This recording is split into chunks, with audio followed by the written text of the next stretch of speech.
ride or die. I keep boys by my side. CJ Ike, now I gotta roll with ice. Cold, these brothers my guys. Know that they fly, know that they ride or die. I keep boys by my side. CJ Ike, now I gotta roll with ice. Ride or die, ride or die, ride or die, ride or die, ride or die, ride or die, ride or die, ride or die. Cold, these brothers my guys. Know that they fly, know that they ride or die. I keep boys by my side. CJ Ike, now I gotta ride or die.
Boom, boom, boom. This is Jared and I'm back.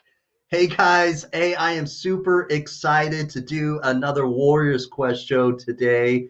Man, thank you for tuning in.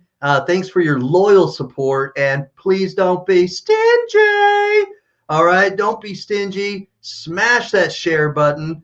All right, because I need your help. All right, I can't do this alone. I need your help. SOS, I need your help. All right, smash that share button because I want to reach as many people as possible. I want to help this kidney disease patient today. This kidney warrior needs some help, and we can give it to her if we share. All right, sharing is caring. So do it. Please care and share. Hit that share button. Hit it. All right, make sure you smash it. Let's get this party started. All right, man, I'm excited to do this. Please drop a comment and again, share this post. All right, share it. All right. Wait a second, I can't see. Share this post. All right, let's get this going and let's get this story out there.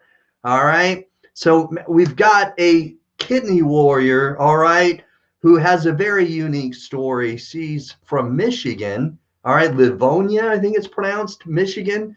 All right, and you can make fun of me if I said that wrong. And I've got her here, and I'm going to bring her over here so that we can hear her story.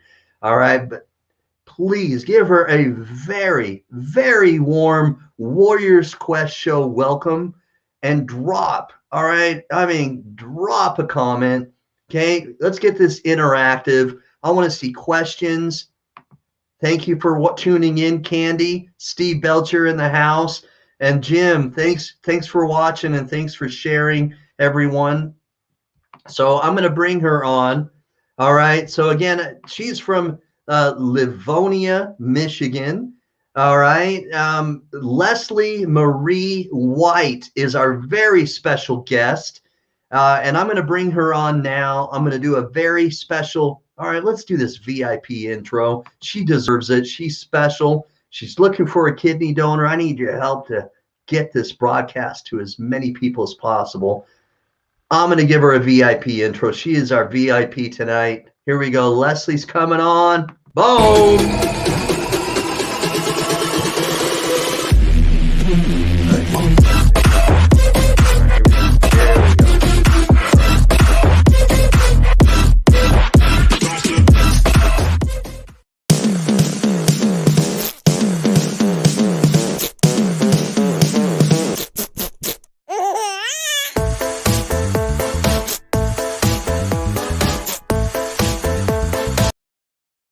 Welcome to the Warriors Quest show, Leslie. Thank you for coming on today.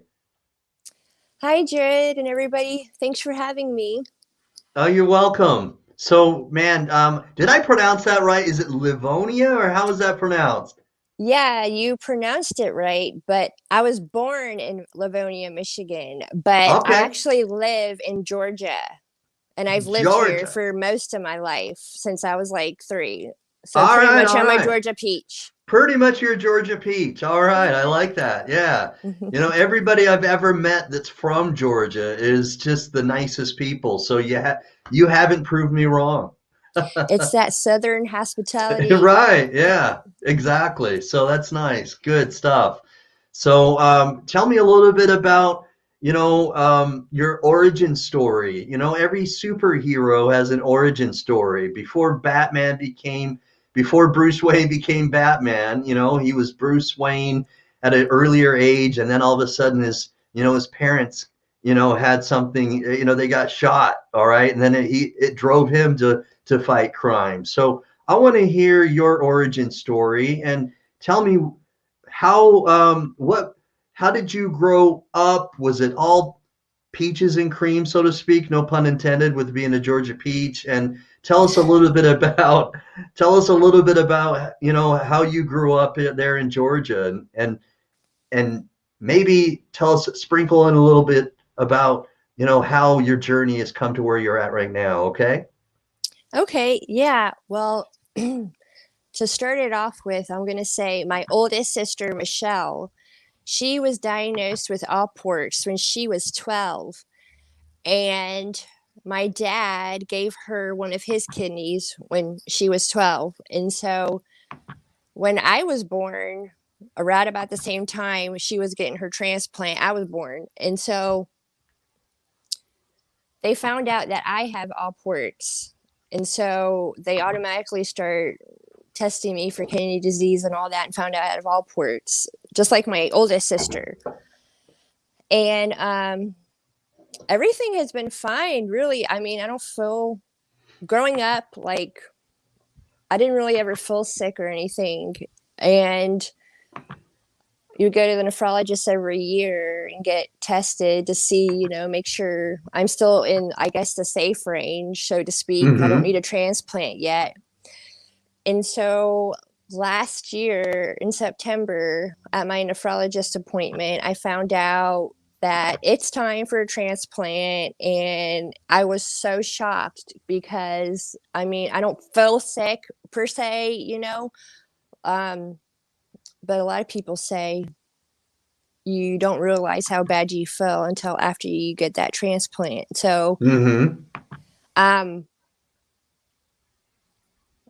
now that I know that I need a transplant, like, certain things have made sense to me. Like, oh, well, that's why I've been dizzy or a little bit queasy, or that's why I feel this way or that way. But so after I found out in September that it was time for me to start looking to get on the transplant list at Emory, which I am listed at Emory, I'm just searching for a live donor. Right. Um, it's been hard, especially because I found out that my antibodies are 98%, so they're really high, and I haven't found a match yet. And I'm just really worried because I know only 2 out of 100 kidneys will be a match Yes. for me.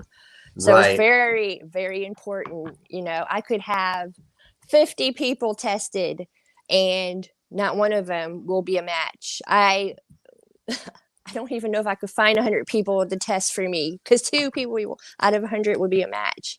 So Right. I'm just telling everybody, asking everybody, just because I have someone who's offered doesn't mean that they're Mm-hmm. going to be a match, and doesn't mean that they're going to be willing to go in the donor exchange program. Mm-hmm. So it's really important that I find as many people as I can to get tested. And after I found that out, I've just been like really worried and crushed because I'm currently not on dialysis, and I'm trying to get a preemptive transplant because I don't think anybody wants to be on dialysis. Certainly Um, isn't what people. It's certainly not on people's. It's not generally their choice. Yeah, and I totally understand what you're saying, right? Yeah, I'm just glad my nephrologist didn't tell me to wait for me to get to the point of dialysis before telling me to get listed. So my nephrologist rocks. That's so cool. Yeah, I honestly, as many people as I've interviewed, that doesn't happen very often. You know, it really doesn't. A lot of them will try to get you on dialysis, and they'll try to give you options. You know, when you're hovering around anywhere from 15 to maybe 11% GFR, and they're trying to get you on, you know, dialysis as quickly as possible. So, man, that's encouraging to hear that you have somebody that rocks like that. Yeah, but I know like your GFR can like fluctuate. And when I went in September, my GFR was 14. So he like kind Mm-hmm. of freaked out. He was like, "How Sure. you feeling? You look good. You're not swelling." I was like, "Yeah, I feel fine. I mean, I'm not swelling anywhere." Yeah. And so I just go back more often and get my levels tested. I go back next month. So hopefully Mm-hmm. things are stable still. I'm just worried that he's going to be like, "You had to start dialysis," and I'm going to freak out. Right. Well, you know, you said something, and I want to talk about it. It sparks my um, sparks it sparks something that I want to kind of discuss. So your PRA, your antibodies, you know, you have a high sensitivity to antibodies, and your PRA score, your panel reactive antibody score, is around 98%. Is that right? That's right. Okay. So this is this is something I'm familiar with. So you know, I want to, you know, kind of back up and kind of introduce myself a little bit. Is that I'm I'm familiar, or I'm introduced to the kidney disease community because of my sister-in-law. And my sister-in-law, my twin brother's wife, has kidney disease. Okay. And she had a very high PRA score of 98% as well. Wow. So yes, so you and I I'm somewhat familiar with this story because my sister-in-law shares a very similar story, and um, very, you know, similarly, she was very concerned. In fact, she had gone through a very tumultuous roller coaster ride of emotions because she had people want to donate to her and applied to be a donor, but they were declined. Not because, you know, the hospital was too stringent, it's because of her PRA score being 98 and her antibodies. Okay, it just didn't gel, right? Yeah. So um, so that there are two things that happened. Is that number one is the upside is that she was she was put on a higher priority list because of the high PRA score, and so her doctor, her nephrologist, okay, was very mindful of this and looked very carefully at the people on the transplant or on the deceased list and that were donors. And there was a 37-year-old male that was about to die, had a heart attack, and was a perfect match, despite that Wow. 2%, despite that 2%, because that 2% miracle is applicable to not just living people, but to soon to be deceased people too.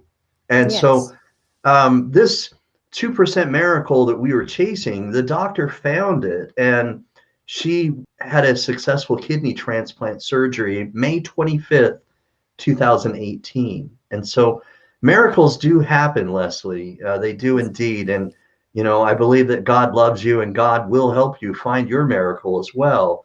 The other thing, you know, and we've got some people chiming in here, and I'll get that. I'll put these comments as much as possible. But the other thing I wanted to talk about, okay, is um, something that is happening more often with people that have this issue, because it's something, again, because the literally hundreds of people that I've interviewed, it's crazy, that this has come up multiple times. And I have a friend who's currently on dialysis who has it's either 99 or straight 100 for a score. Okay. And she lives in Chicago though, so she's not in the same, she's not in the same time zone, but she has met with her transplant team, and they've talked to her about plasmapheresis. Have you ever heard of that before? Yeah, I kind of did some research about it. And I know not every center provides that therapy. I know Right. Emory doesn't. I think the closest center to where I live is in Alabama, Okay. Birmingham. Uh-huh. Um, it's just, I thought about it, but I'm like, I don't know if I'm there yet. Let's see what happens for a little while. Right. But I know if I get that therapy somewhere else, I won't be able to get my transplant at Emory. That's what I was told, at least. Well, so yeah, let's talk about that for a moment. So I know that you can be listed at multiple hospitals, but if if the donor is, you like, for example, I've advocated for other people that are listed with 3 other hospitals besides their primary transplant hospital, like in your case, Emory. Um, and so I've got somebody who was listed in another state. I don't know if it would be Birmingham, Alabama for yours, but if you had your original testing to be on the transplant hospital list within a year's time, then in a lot of cases, you don't have to go test again at a different hospital, and medical records can be, moved however they do that, medically or, electronically, if it's not been more than a year. So That's I good to know, know. yeah. So even if Emory doesn't do this plasmapheresis, which I agree with you, I have heard that as well, that not every hospital does it, but it's it's a way in which, the in layman's terms, because I'm not an expert, in layman's terms, as I understand it, much like dialysis, they'll actually separate, the plasma is replaced with another solution, as like saline or the albumin, and then they cleanse that blood so that the antibodies, are removed, so that if you have a high sensitivity, then that's removed, and they kind of cancel out that issue for you. Do you know anybody who has had that therapy? Yes. Does it work Yes. like all the time Well, or just sometimes? it's not a one and done thing. In many cases, people have to have several what's called infusions. Where they do it multiple times. So it does work, but it's not just here. Let's do this once and then you're done. If that makes sense. So everybody's different as far as how many times they have to get that therapy. Right, and then how long they're waiting. Like let's say, it has to be cleansed, much like dialysis. So if they're going to take out what's causing the high sensitivity to your, for these donors that aren't going to be, accepted, it's not like permanent, and so it has to be done multiple times, so that you're going to be if you don't get a donor right away, then you may have to have that done again, every, I don't know. Again, I'm not an expert. You may have to have it multiple times during the year so that this problem doesn't recur. If that makes sense. Oh, so your antibodies can come back like pretty quickly if you don't get it like keep going? It's a chance, right? And that's why they may have to do it multiple times. However, in many cases, Chris, I know somebody who has had this done recently because her score is like nearly a 100. It's even higher than my sister-in-law's number and yours. Mhm. And she's actually also a breast cancer survivor. She's a registered nurse. She's awesome. Wow. Yeah, she's just very inspiring. She is. Her story's great. And so anyway, I know that she is in Chicago though, and so she's been able to get connected with a hospital in and around the Chicago area that does this plasmapheresis. But so if there's not a hospital nearby that has that as an option, it might be worthwhile to look and find out if there's another hospital in a neighboring state or somewhere where you could have it done irregularly if needed, so that you could somewhat minimize that issue. So you say it's like dialysis, that therapy. So if you're not already on dialysis, would they give you like a chest cath or something? I'm not sure how they would do the infusion other than, maybe I know they may insert it in your arm or something, there's probably some sort of catheter, right? Because you wouldn't have to have a fistula to have this sort of Okay. infusion. Yeah, I was wondering about that since I'm Yeah, not on dialysis. If right. I were to do that, how would they poke me? It would probably just be some sort of some sort of a needle, and they would use a catheter to insert it in some way. But but again, I'm I'm talking about it with very layman's terms because I'm not an expert at it, and so I would, if anybody else has more information, or maybe if there's a kidney warrior that has tried the plasmapheresis who's watching right now, please comment below. And if you know somebody who has done the infusion for plasmapheresis, share this broadcast right now so that we can have that person watch and comment live so that we can help answer her questions about this. But so I know that again, Chris is somebody whom I advocate for personally. I'm an admin on her Facebook page, and I know that she's an advocate of the plasmapheresis. In fact, I've interviewed her previously on this show, and then because of how optimistic she is about this plasmapheresis, she's asked to come back on my show later this month in April just to talk about it. And so I need definitely to make sure I watch that. yeah, and maybe I'll get you in contact with her. I'll connect you both. I'll tell her that Leslie is somebody who would like to chit chat about the plasmapheresis, and ask her to befriend you on Facebook. Okay. Okay. Yeah. How Awesome. long how long did your sister-in-law have to wait to get her kidney at 98%? Well, typically, she got diagnosed with kidney disease back in 2008, but it progressed, uh, and it was not until 2014 that she had to actually be on dialysis. And so she was on Okay. dialysis for about 4 years. But the the that score of 98%, typically it's people who have blood transfusions or people that have had a kidney transplant already that generally have that higher PRA score. But in my sister-in-law, her case, and I suspect yours, since you've not been on dialysis before,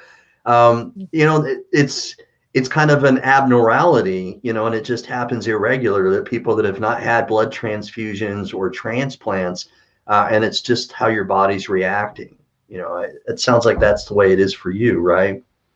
Yeah, I mean, I've never had a transplant. I never had a blood transfusion. So they really don't know why some people just have, you know, high antibodies. My sister, on the other hand, had zero antibodies. But I think it's because she's been on immunosuppressants since she was 12. That Really? probably 12? because What? well, she had her transplant. My dad gave her a kidney when she was 12. Oh, okay, okay. Interesting. Okay. Oh, so I see. Kathy said that people who donate blood do kind of like the same thing as. So it'd be Yes. like donating blood, I guess. You know, I guess. and yeah, so she's also, I'm going to put another comment from this. So I want to thank Kathy for Kathy Butler Rydell for commenting here. She has another comment here I want to share with you. So it reads right here, needles go in arm or groin. It takes 2 to Groin. 4 hours. Yeah. So Groin. so think of it as focus on the canceling out the antibody issue, though. Remember how, that's the bigger benefit, okay? Because it increases your chances of having a living donor. And Yes. so try to keep that in the forefront of your mind, Yeah. But, or just, focus on the arm part too, and make sure that if you do have it done, try to have them, do the needle in the arm and not the groin. So Stay away from my groin. yeah, she said she just read this on Google. Thank you. So so so I appreciate you sharing that information. So what I'm going to also do while we're talking, so because this is a great discussion, and I'm very looking forward to my broadcast with Chris later this month because she's going to share this. Okay. So while we're talking, I'm going to share my screen so that we can kind of read this at the same time. Okay. Okay. All right. So bear with me here a moment while I do this. It'll take me just a moment. All right. Okay. I'm going to share my audio. And please, everybody, keep on commenting so that we can keep this discussion going. All right, here we go. So while I do this, it's going to shrink this part of where you and I are on the screen. All right. You see that? Oh, didn't. Oh, here we go. There we go. Can you see it now? So I see. all right. So what I'm going to do is I'm going to increase the size because there we go. So I'm going to read it because it's still, even though I've removed us from the screen, it's still a little small. So I'll read it. So it reads, the antibodies in a person's blood help protect our bodies from foreign objects. Typically, your antibodies protect you from viruses and bacteria. In the case of an organ transplant, your antibodies may mistake your new organ as an invading object and try to defend your body from this intruder, which is why, obviously people have to take the immunosuppressants, right? The anti-rejection pills. So plasmapheresis is similar to dialysis. However, it removes the plasma portion of the blood where the antibodies are located. So I wasn't too far off when I said it's like dialysis. All right. So plasma is the almost clear part of the blood, which carries red cells, white cells, platelets, and other substances through your bloodstream. During plasmapheresis, you will need to have a working native fistula, graft, or dialysis catheter. There we go, catheter. Let's focus on that. Don't forget I read fistula. I don't want to scare you. And if you have a catheter, one line of the catheter is attached to tubing and takes blood to the plasmapheresis machine. A second line of the catheter is used to return the blood. All right. So transplant patients may need to have multiple plasmapheresis sessions before and after surgery to remove antibodies. All right. So that's pretty interesting. Hopefully, so you might have to do it after your transplant too. Yeah, just normally, even if you didn't have this issue. You know, Oh, really? because yeah, I get, that's how I understood it. So I might be a little wrong. All right. So, and then we've got, she's sharing information about Alports. Very nice. That's the Alport Syndrome Foundation. Maybe that's good information. So Angela, thank you for watching, Angela. We've got Angela watching. She says yes, it hurt groin area. Maybe Angela, have you had this done before? Comment below if you've had the plasmapheresis before. Okay. And Steve, thanks for watching, Steve. So Steve, my my dear friend, okay, if you currently are watching now and you have the time, please comment because you know more about plasmapheresis than I do, and I would really appreciate your comments as well. All right, so Steve Belcher is part of the Urban Health Outreach Media, Leslie. He's a registered nurse. He's been in and around dialysis as a technician and registered nurse for over 32 years. And so he's got a wealth of knowledge. He and I, you know, he's like a mentor of mine. He's got just a wealth of knowledge. And so I respect him so much. So plasmapheresis, he's saying, is not a normal treatment. So Steve, we're discussing this because she has a high PRA score of about 98%, much like my sister-in-law has had. And so we're bringing up the plasmapheresis because it's been introduced to me as something that's done to help cancel out that high PRA score so that she may have a better chance of getting a living kidney donor. So, all right, here we go. So yes, he says it's used for that. Bingo. All right, I'm not far off. All right, so there we go.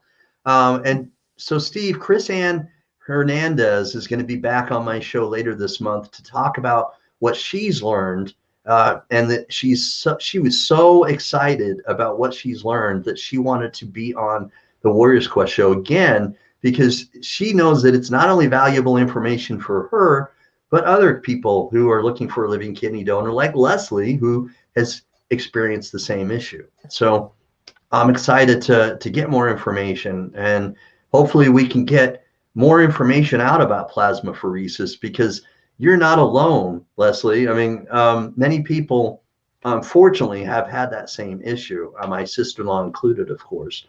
And, there are some limitations, like my sister-in-law, she lives in the UAE in Abu Dhabi. So I don't know if you know where that's at, but it's in the Middle East. So, Wow. yeah, so I don't know that plasmapheresis would have been a great benefit for her just because I don't know that she would have had that available at a local sort of hospital. I don't know. I'm just guessing. But her transplant hospital is in Boston, Massachusetts, so but anyway, so it may not be available for everybody, but it would have been great information for her to learn about because if she had known more about it, my twin brother, he may have paid some money to have her go back to the United States for a period of time to get some of these infusions, but we didn't know about that. Yeah. And so Steve's saying what we've already known, that not every hospital offers it. Mm-hmm. And you need to be doing your homework to find out which one does. And so, yeah, Chris Ann Hernandez is her name, and I'm going to try to connect you with her. I'll ask her to befriend you. Okay. So you'll get a new friend request later today. Okay. Okay.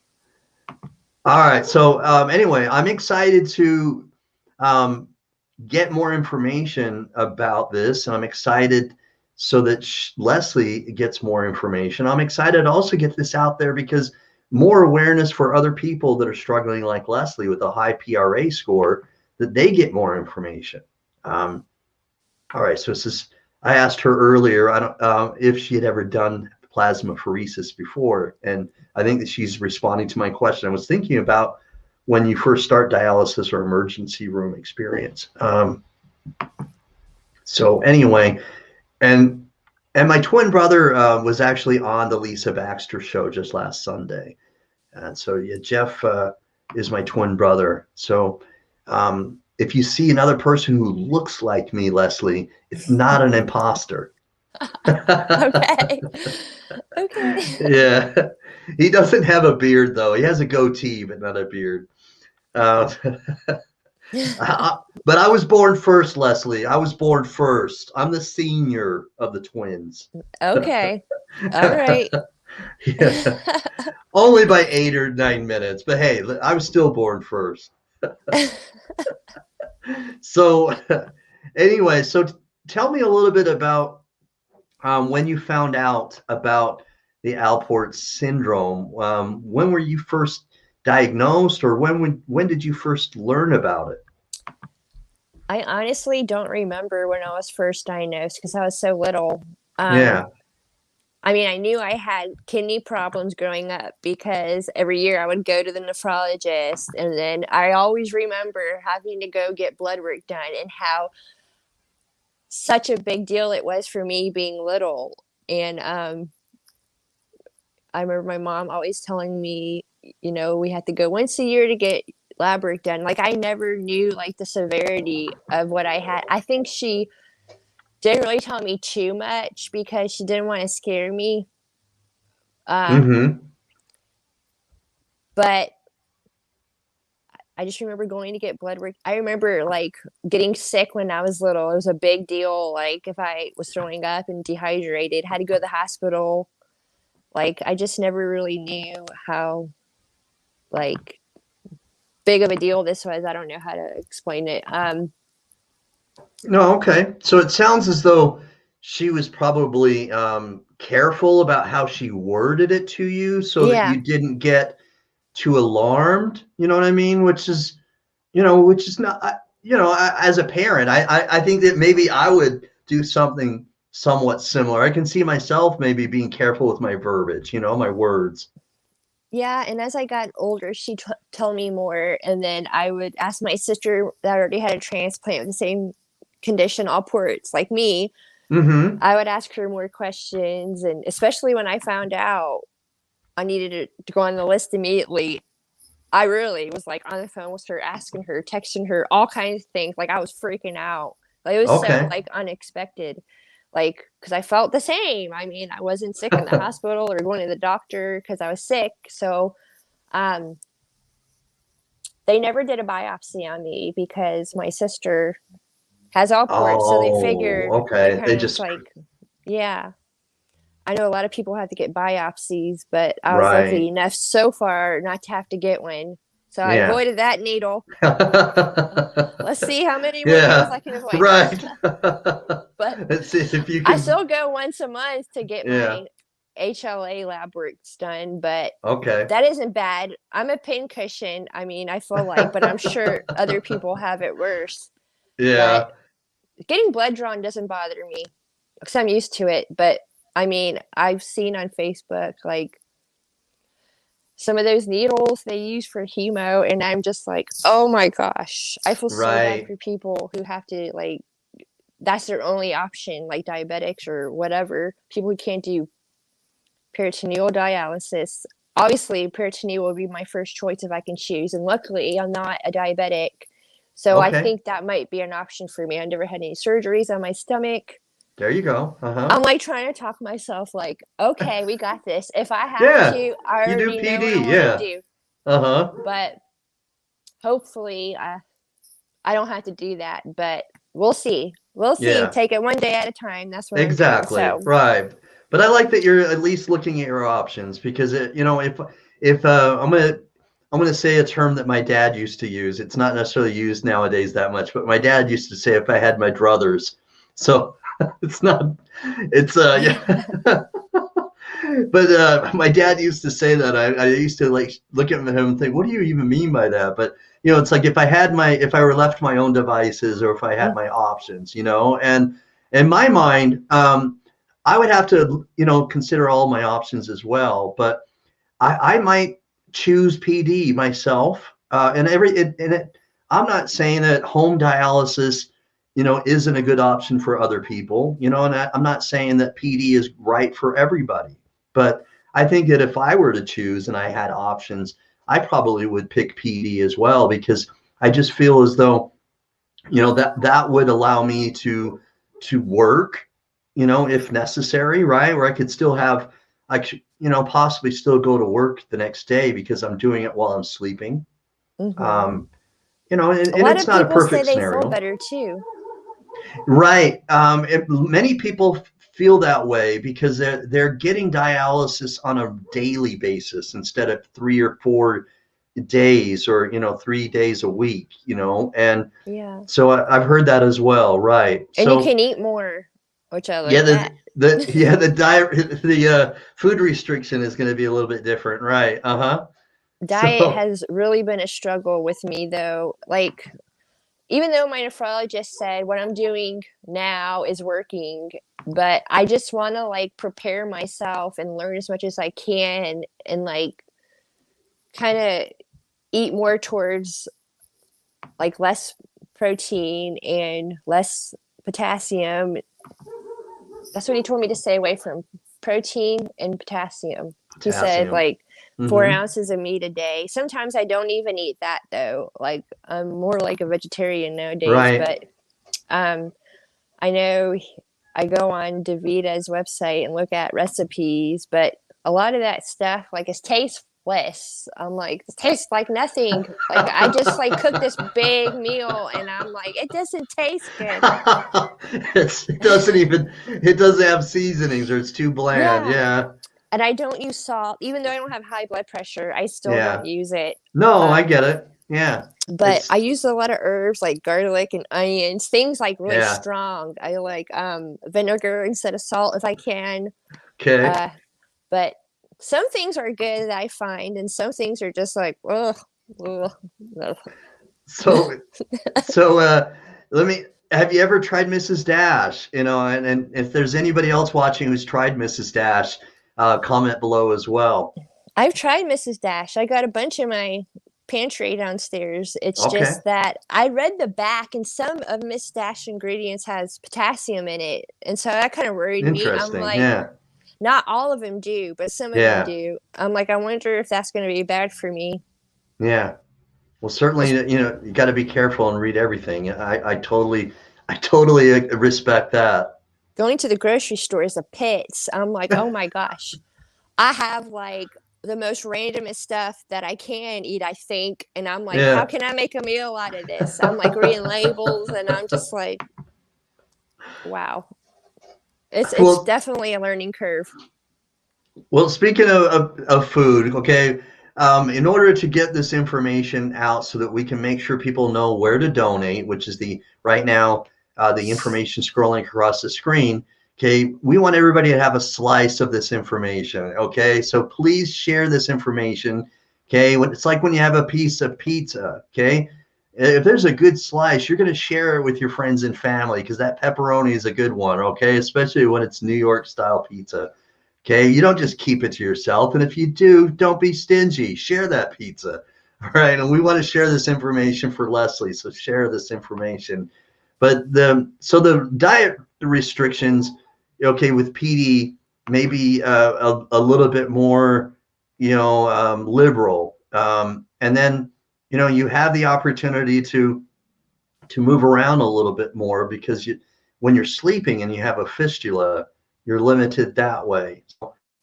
I like that you're looking at your options. What I also admire, though, is that your transplant team is giving you options, because the other thing that I don't hear very often, okay, is that transplant hospitals, or that when you're close to dialysis, like when your GFR hit the 14 at one point, it fluctuates, I get it. But when it hit 14, some of them, like, almost attack like wolves to get you on dialysis. And some of them will automatically just do a fistula surgery, or not really fistula. Let me back up. They'll do the catheter first. It's usually right up here, and they'll put you on dialysis quickly, thinking that's the best mode of action. And Hmm. then later they talk about, you know, a fistula. But for you, it sounds like they talked to you and gave you options. So what kind of discussion was that? Because they talked to you about PD, obviously. Well, they actually haven't talked to me about dialysis at all. Oh, I okay. brought it up. You did it. Okay. I did. I don't want no Good for surprises. you. Good for I'm you. like, tell me about everything. But when I went to my nephrologist 2 months ago, he said that we're not there yet, so we don't have to talk about it. But I told him, I did a little bit of research and I wanted to do PD dialysis if I could, if I had to, if it got to that. And he's like, okay, slow down. We're not there yet. But he didn't tell me no, but he didn't tell me yes either. But I don't see why I wouldn't be able to. But he just said we're not there yet. He said with Alports, you're fine until you're not. And then it just like cuts off. And then you're just like downhill spiral from there. Right. Okay. So it's really unpredictable and you have to kind of be careful. And so he'll probably want to start seeing me more and more as time goes, just to like make sure my levels are outrageously bad. But he hasn't even discussed that with me. He just said, maybe we can hold off maybe 6 months to a year, just depending on what my labs say, which is understandable. So I guess I just feel like I'm just waiting around, hoping somebody is a match for me. Yeah. Well, I've that's often the reality of this issue is it's not, I talked about very briefly, I mentioned how my sister-in-law, you know, it's a roller coaster of emotions. And she felt very high, so to speak, with excitement when she had donors apply, but when they were declined, it's also it's a very low sort of emotion, so it's ups and downs, and waiting around can be very difficult, and so I actually had somebody who's been on this show, Angie Essery, from Canada, who saw one of your posts. I'm not sure which Facebook group she saw your post, or I'm forgetting so yeah, I forget which Facebook group or which post she saw, but she's the one who reached out to me to try to find out if she'd come on my show. And so, well, thank you. Yeah. So thank you, Angie Essery from Canada, for helping me get connected to Leslie. But it's a great community that we have, the kidney disease community. They look after their own. I mean, That is for sure. Yeah. You know what I mean? I've noticed that. I'm like so blown away. Like everybody is so nice and willing to help and give advice. And I mean, I feel like I'm always like talking to somebody, asking questions, and I'm like, I'm sorry, I'm asking like 1,000 questions. You're probably like annoyed at me by this point, and they're just like, no, ask me anything. I want to help you. So I just really blown away and how supportive everybody is and how strong the kidney community is. And it gives you hope and it makes you feel like you're not alone, and it's just really awesome. And I just love it. Awesome. So, man, it is encouraging. It really is. And, I feel as though when we stand together and we come together like that, nobody wants to know. And when you have somebody like an Angie Essery of Canada or someone else, like the many fabulous people like Lisa Baxter from the Lisa Baxter Show, commenting and giving her support to you, and these other people like Angela, Steve Belcher. We've got several people that have commented. I know I'm forgetting Kathy, the one that had the really good comments. All these people that really don't know you right now, but they're commenting and giving you support and feedback. It's when we do that, and we stand together, it makes you feel less alone, and you don't even know these people, but they understand on a small level. Some of them may not have Alport syndrome. Steve Belcher was commenting that Erin Wheeler, who's a kidney warrior, that she has Alport syndrome. And I know that And if anybody else here knows somebody else who has the Alport syndrome, share this broadcast with them, and please comment below if you know somebody who else has it, or if you have it yourself, so that we can continue to give Leslie support. But Steve had a question here, and um, do you have any family members that have Um, ever thought about donating? I have two sisters. My oldest sister, she has Alports, so she's out of the question. And my other sister, she tried to donate to me, but it ended up not working out.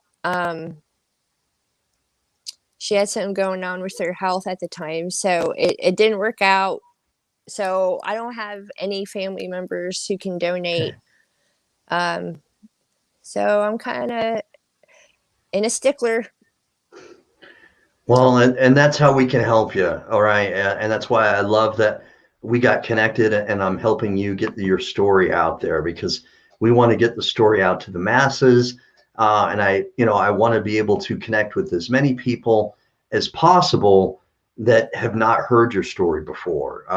People that are healthy, because we have an organ donation shortage. And Hmm. as much as we still have a multitude of people that have health issues in this country, we still have a lot of healthy people.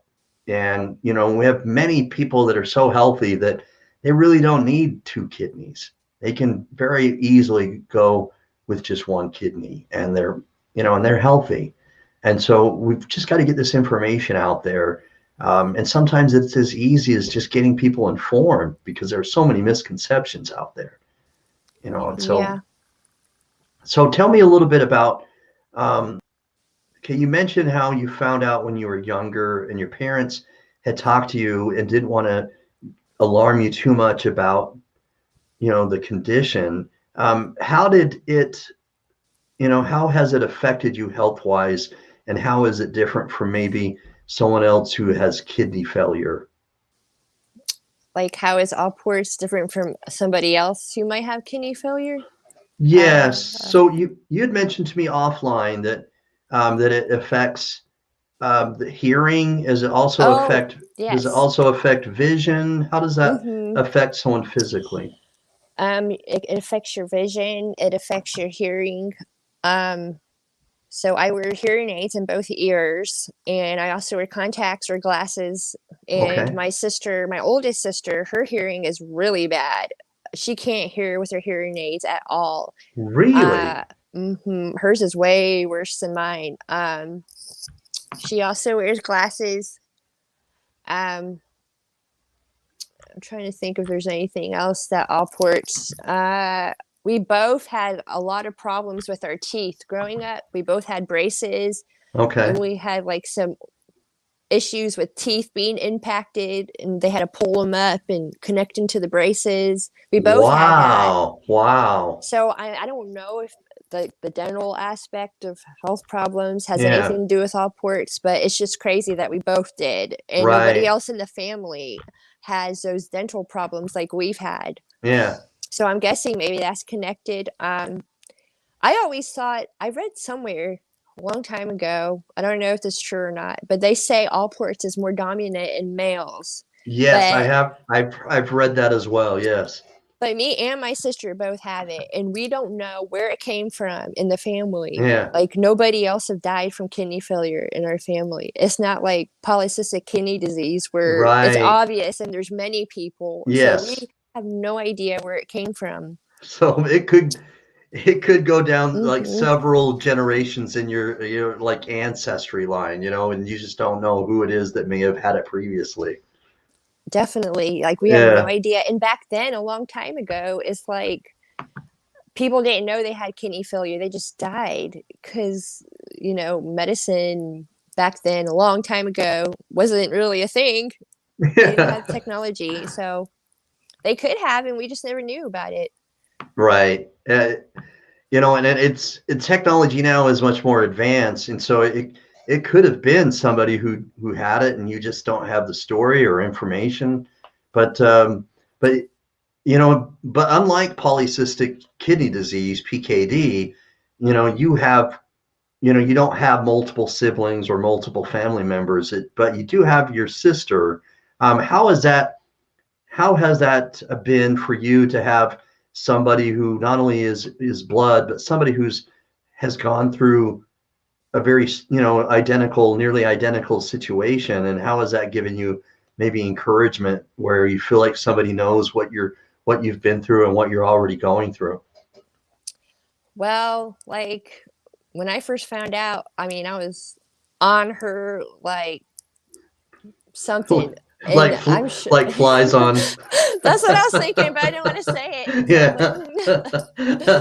But as like I got more curious, I started reaching out like on Facebook and finding groups for Alports, just Uh-huh. groups on kidney transplants. And I even found some people in my community where I live that has transplants, or they know someone who has, so we talk, and that helps. And I mean, it was nice to have somebody like family that has went through it. To I mean, even though she does not remember much at all because she was 12 about her transplant experience, she doesn't even remember really how she felt or if she felt sick. All You're we right. go off of is what my parents have told us how Okay. it went. So, but it is nice to have her, to talk to, like if I have questions about like how she takes her medicine or what she's taking and whatnot. I mean, it's good, definitely good to have someone close in your corner that's family. But I also Yes, feel like my kidney family, the friends that I made, are family too. absolutely. Absolutely. I've many of them have become like family to me as well, and that's a big advantage of how we can be connected with the internet, is that we can have, we can be able to connect with people who live literally on the other side of the country, and and still feel like we've got a great connection. And so it can be very powerful with what we have nowadays with our technology, and communities can, give you encouragement and support. And so I'm hoping that everyone can continue to do that for you, because again, I have a sliver of an understanding. I can't say that I know exactly what you're going through. It would be ignorant of me, but I can understand and only imagine, I should say, that it's a very difficult journey. And I've interviewed, many people that have kidney failure, people that are looking for a kidney donor in a preemptive way, like you. And I know that this is not an easy journey for you. And it sounds like you're genuinely concerned, and that you want to have a better vision of your future. So Definitely. if you were to tell me about what you envision your future to be after transplant, what are some things that you look forward to again? I look forward to having more energy and not being tired all the time. My husband jokes and says some days when I'm like really hyper and I have a lot of energy now, he'll be like, "Oh gosh, what am I in for after your transplant when you actually feel good all the time?" And I'm like, I don't know. Let's find out. Yeah. Yeah. So I just feeling better. Like I said, like I don't feel really bad now, but I won't know what I'm missing until I have it. I don't know. Yeah. I just see a bright future. I see a long life with my family, my son, my husband, my sisters, my mom and dad. And I love my job. I'm a caregiver for senior Awesome. citizens where I live. And Oh, so wow. I'm a giver. I love helping people. And I know there's people out there who want to help people. So hopefully my helping will give back in some way. That would be very nice. And I want to continue my job and be able to help the seniors that I work for because they really Awesome. need me. So That would be nice. I love my job, so I want to keep it. Wow. I need to get 100% better. I need to get that transplant soon.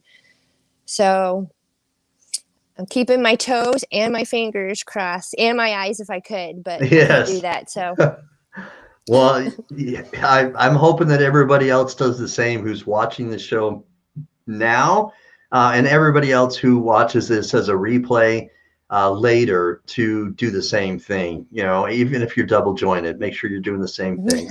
yes. So, but I'm so happy we did this because again, we can do strong things. We can do powerful things together as a community. And I'm happy that we can come together now so that we can get your story out there to more people because I want you to have a better life with your husband. I want you to have a better life in general so that you have more energy, even if it's more energy than maybe what he's used to, your husband. But because you know, if you have more energy and he's not used to it, then he'll have to get used to it, right? For sure. I'll be Yeah. like hanging from the fan. I'll be like a little toddler. Right. Eat your heart out. Yeah. So, you know, and Kathy, Candy, I mean, thank you for reminding me, Candy. So her daughter donated her kidney just 3 weeks ago. It's just I an s- incredible story. yeah, I saw that on Facebook. I think we're friends Yeah. on Facebook, and Lisa and Uh-huh. uh the the dialysis nurse guy. can't remember his name. Oh, Mr. Steve Belcher. Belcher. Yeah. Yes. Uh-huh. Mm-hmm. Uh yeah, I saw that she donated a kidney. I was like, that is Yeah, awesome. it is. And, you Yeah. know, she shared a photo of where, you know, Candy herself is a kidney transplant recipient, and then her daughter has become a living kidney donor, you know, and it's just an awesome story.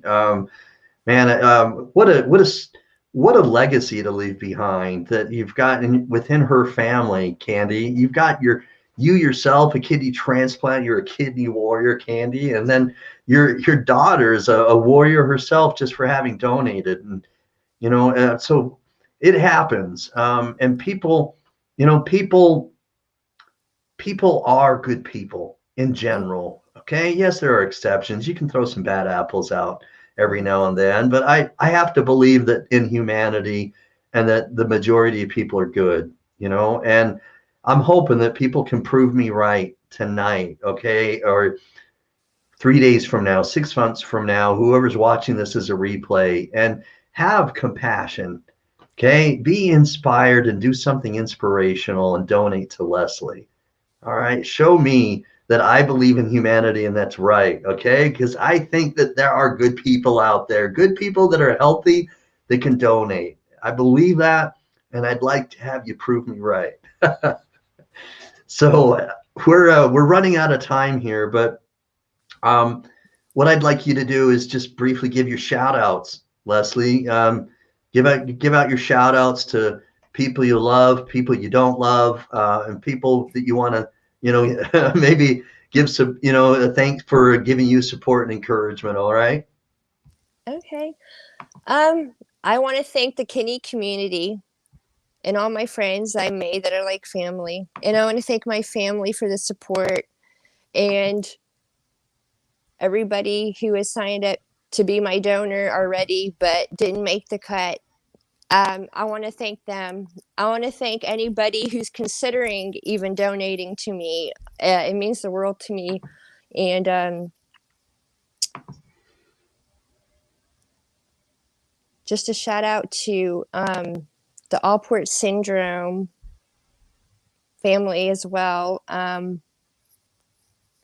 Everybody has been great to me, and I'm just overwhelmed with how awesome everybody has been. Not overwhelmed in a bad way, um, in a good way for sure. Hmm. So that's my shout out. I like it. I like that a lot. And I'm sorely disappointed in myself because I forgot to mention that Candy's, and I knew this. I don't know why I forgot. I apologize, Candy, but she's saying that her husband is currently on PD. Oh, So okay. yeah, so we've got Candy, who is a kidney transplant recipient, her daughter is a living kidney donor. And then currently right now, Candy's husband is on PD. So you've got all three people that are connected to kidney disease that way in her family. So it's incredible. Wow. Yeah, incredible story, Candy. So we got you. We are all here for each other, and we are. The kidney disease community, all right, is super strong, like Hulk strong. Definitely. Okay? Speaking of Hulk strong, smash that share button. Yeah. So again, thank you very much for coming on. Hopefully I was able to get your story told in the right way. And I want to continue to follow your story. So my only small ask is that you hit me up, when you do get that call, whether it's from a living kidney donor or from a deceased donor angel. Okay. For sure. I can do All that. right. Okay. Thank you so much. Thank you for having me on so much. You're welcome. God bless you. Thank you, everybody, for the comments. Yes, absolutely. Because the more comments, the more this is visible in any algorithm, YouTube, Facebook, whatever, and we're going to get this visible, and it'll be more available to more people. The more comments we have and the more shares we have, let's just light it like a firecracker. So thank you again for coming on. All right. God bless you and your family. Thanks, you too. Okay. Thank you. God bless. Bye-bye. Bye-bye. All right, guys, man, we've heard from our very special guest, Leslie. All right. And Leslie has given us her story in her own words, and how her condition with Alports syndrome has affected her. She's talked about her own sister who, had a kidney transplant at 12 years old. And she's talked about, how she has a vision, all right, a vision of a future where she has a kidney transplant, how she has more energy, how she may comically hang on the ceiling lights like a 2-year-old or a toddler, as she put it, which I think is awesome. So please, let's light this like a firecracker so that we can help her get seen, get her story heard. Leslie is a special soul. She's beaming with positivity. I want to be able to help every single kidney warrior as I can.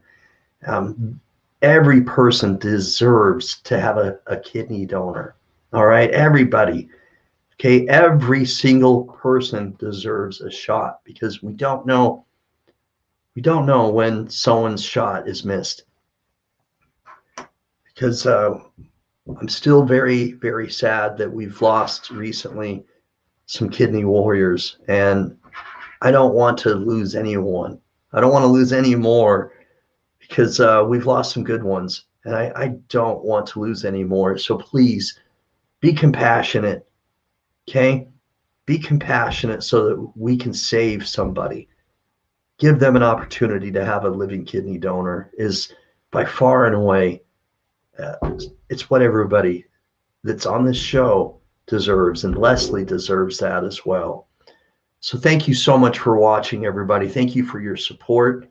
All right. Thank you for sharing. Thank you for commenting. Thank you for everything you guys do, all right, to make this show successful, because without you, I wouldn't be able to do this and follow my passion for helping people who need this. All right. So God bless you so much. Okay. Thank you so much for your friendship and for supporting me and encouraging me to continue to do this. It's what I love. I love each and every one of you for allowing me to do it. So God bless. All right, I'm going to find that outro, but please don't be stingy. All right, share that, smash it. Okay, smash that share button. Let's get this seen. Let's get this, all right, out there to as many people as possible. I appreciate you guys. Thank you so much. I'm going to find the outro here. Have a blessed night. Peace. Peace. Boom. All these brothers, my guys, know that they fly, know that they ride or die. I keep boys by my side, CJ Ike, now I gotta roll with ice. Cold, these brothers, brothers my guys. Know that they fly, know that they ride or die. I keep boys by my side. CJ Ack, now I gotta roll with ice.